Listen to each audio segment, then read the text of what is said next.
इस वीडियो को स्किप अपने रिस्क के ऊपर करना, क्योंकि इस वीडियो में मैं आपको बताने वाला हूं कि प्रॉफिट बुक किस तरह से करते हैं। देखिए, इस चीज़ की बात तो सभी करते हैं कि प्रॉफिट कमाना कैसे है या कौन सी स्ट्रेटजी मुझे यूज़ करनी है। ये वीडियो बनाने वाला भी इसकी बात करता है और वीडियो सुनने वाला भी यही सुनना चाहता है।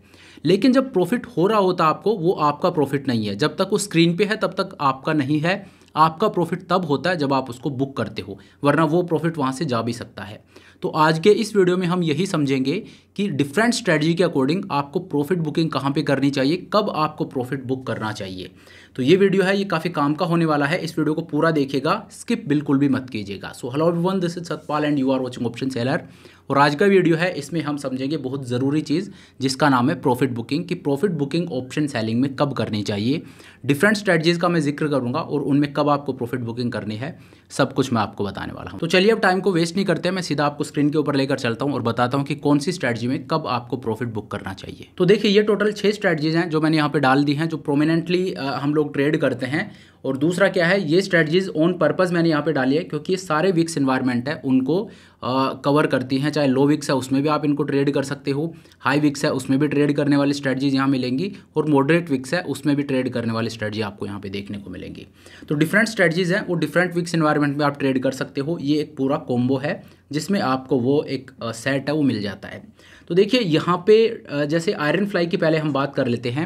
आयरन फ्लाई में आपको प्रॉफिट कब बुक करना चाहिए? तो देखिए, आयरन फ्लाई में आपको प्रॉफिट बुक करना चाहिए जो आपका मैक्सिमम प्रॉफिट है, जब उसका 30 to 40% आपको प्रॉफिट हो रहा हो, उस टाइम पे आपको बुक करना चाहिए। लेट्स से कि आपका मैक्सिमम प्रॉफिट 100 रुपये है, तो अगर आपको 30 रुपये का प्रॉफिट हो जाए या 40 रुपये का प्रॉफिट हो जाए, जो मैक्स प्रॉफिट है उसका 30 या 40% होता है, तो वहाँ पे आपको प्रॉफिट बुक करके निकल जाना है। उसके बाद आपको इसमें नहीं बैठना है। 30-40 क्यों? क्योंकि आयरन फ्लाई में मैक्सिमम प्रॉफिट होता है, वो काफ़ी ज़्यादा होता है, तो और वो एक पिन पॉइंट पे होता है। इस वजह से 100% प्रॉफिट के लिए अगर आप बैठ रहे हो, कोई भी समझदार बंदा होगा वो 100% प्रॉफिट के लिए नहीं बैठेगा, ठीक, क्योंकि उसके होने के चांसेस बहुत ज़्यादा नहीं है। तो इस वजह से मैक्स प्रॉफिट का 30-40% आपको लेके निकल जाना है, लास्ट तक आपको नहीं जाना है, ठीक है। तो ये होगी आयरन फ्लाई की बात। इसी तरह से आयरन कॉन्डोर को अगर आप ट्रेड करते हो तो यहाँ पे प्रॉफिट बुकिंग आपकी 50 to 60% प्रॉफिट पे होनी चाहिए।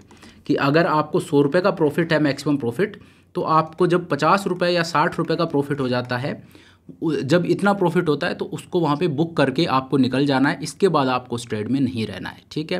क्योंकि एक चीज़ और भी है, अगर आप 100% प्रॉफिट के लिए बैठते हो तो आप ये मान लीजिए आपको एक्सपायरी डे तक बैठना पड़ेगा।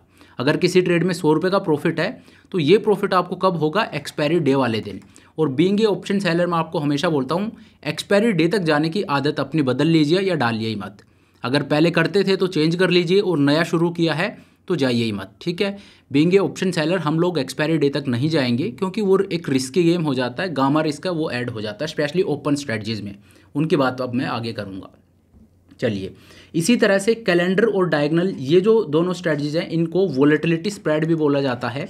ये वोलेटिलिटी स्प्रेड है, और इनको ट्रेड करने का जो बेस्ट टाइम होता है वो होता है लो वोलेटिलिटी। जब मार्केट में वोलेटिलिटी कम होती है उस टाइम पे इन स्ट्रेटजीज को ट्रेड किया जाता है। तो कैलेंडर स्प्रेड और डायगोनल स्प्रेड में कब प्रॉफिट बुक करना चाहिए? तो कैलेंडर स्प्रेड और डायगोनल स्प्रेड में भी जो मेरा मैक्सिमम प्रॉफिट है, जब वो पूरा अचीव हो तब तक नहीं बैठना मुझे। इसमें भी आपके मैक्स प्रॉफिट का जब 50 to 60% प्रॉफिट आपको हो जाता है तो आपको बुक करके निकल जाना है। इसमें बैठे नहीं रहना है लास्ट एक्सपायरी डे तक, ठीक है।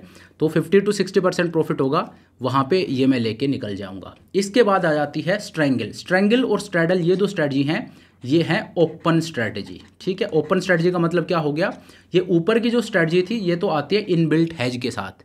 इनमें एक हैजिंग होती है कि अगर आप कुछ भी नहीं कर पाते तो आपका रिस्क है वो डिफाइंड होगा, लिमिटेड होगा। लेकिन स्ट्रैंगल और स्ट्रैडल ऐसी स्ट्रेटजीज हैं जो ओपन स्ट्रेटजी हैं, अगर मार्केट आपके अगेंस्ट जाता है तो थ्योरेटिकली आपको कितना भी लॉस हो सकता है। तो ओपन स्ट्रेटजी जो होती है वहाँ पे हमें थोड़ा सा एक्स्ट्रा अलर्ट रहना पड़ता है, वहाँ पे एक्स्ट्रा क्वेश्चन थोड़ा सा लेके और फिर चलना पड़ता है। तो वैसे तो मैं हमेशा बोलता हूँ कि अगर आप मंथली स्ट्रैंगल को ट्रेड कर रहे हो, मंथली स्ट्रैडल को ट्रेड कर रहे हो, तो आपको हमेशा वीकली है जो वो लेके चलना चाहिए। तो वो एक चीज़ मैं ऑलमोस्ट हर एक वीडियो में बोलता हूँ, उसका ध्यान आप ज़रूर रखिएगा। बाकी प्रॉफिट बुक आपको कहाँ पे करना है?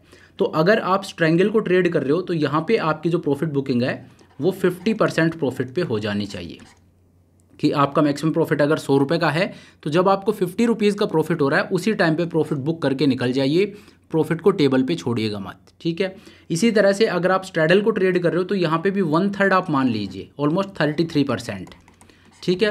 आप मोटा मोटी 30 से 40% बोल सकते हो। 30 to 40% अगर आपको प्रॉफिट होता है मैक्सिमम प्रॉफिट का, कि अगर आपका मैक्स प्रॉफिट 100 रुपये है तो अगर आपको 35 रुपये का भी प्रॉफिट हो रहा है उसको लेके निकल जाइए। क्यों? क्योंकि आयरन फ्लाई और स्ट्रैडल दोनों में आपका प्रॉफिट कहाँ पे होगा, एक पिन पॉइंट बनता है इस तरह का, ठीक है।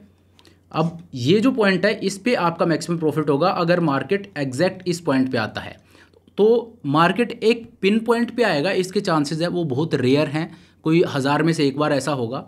तो इस वजह से मैक्स प्रॉफिट के पीछे इन दो स्ट्रेटजीज में भागना पागलपन है, तो ऐसा नहीं करना है। जो मैक्सिमम प्रॉफिट है उसका 30 to 40% अगर आपको मिलता है तो वो लेके आपको निकल जाना है, स्ट्रैडल में भी, आयरन फ्लाई में भी।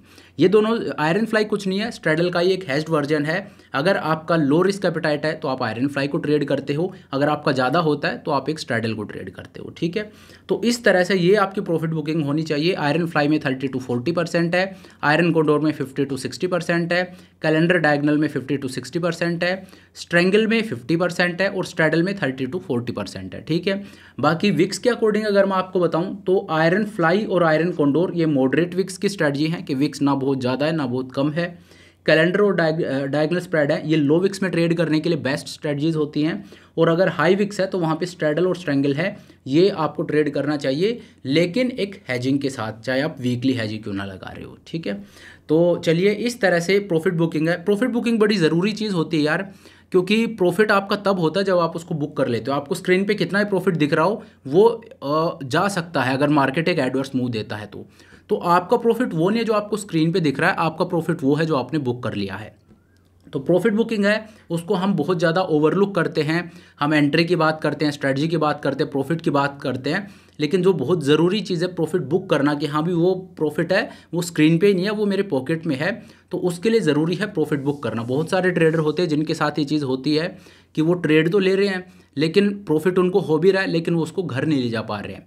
तो उसके लिए प्रॉफिट बुकिंग है वो बड़ी ज़रूरी है, और उसका क्राइटेरिया वो एक ब्रॉड ओवरव्यू है, वो मैंने आपको दिया है। ये कोई रेकमेंडेशन नहीं है कि आपको इन्हीं स्ट्रेटजीज को ट्रेड करना इस तरह से।